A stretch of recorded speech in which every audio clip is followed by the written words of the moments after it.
Arya Melisa, nereye gidiyoruz? Tabii ki de.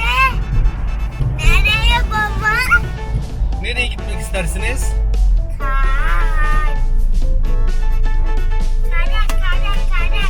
Kardan adam mı yapmak istiyorsun? Evet. Tamam, kardan adam yapmaya gidiyoruz bugün. Oley!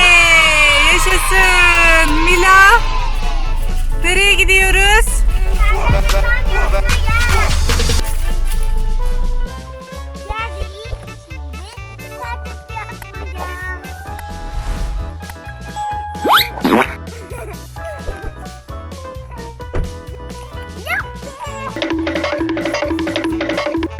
Yuvarlak.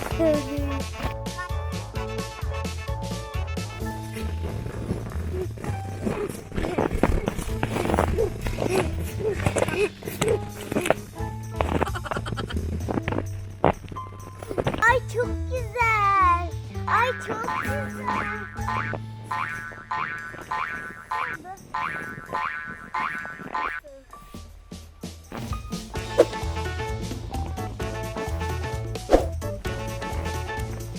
Aa baba sanki şurada bizi bekliyor.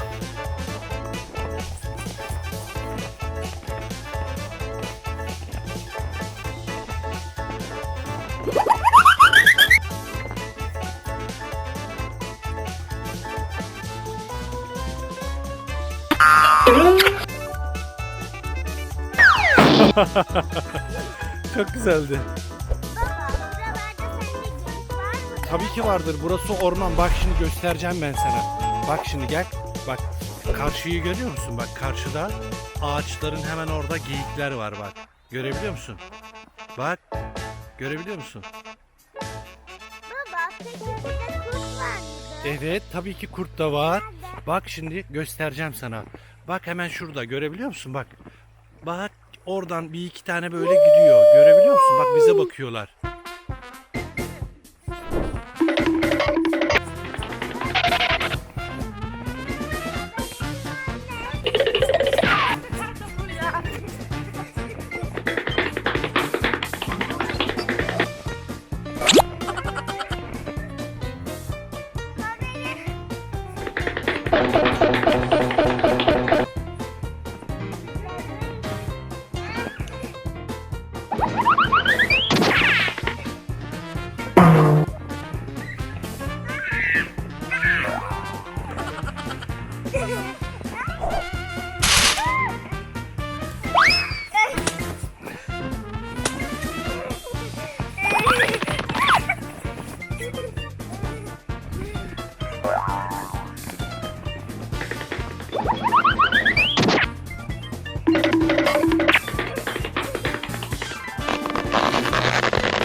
Tamam şunu dönelim.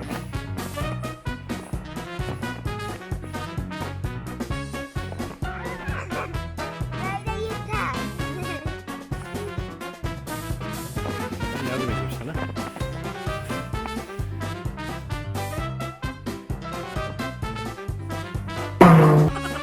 Al.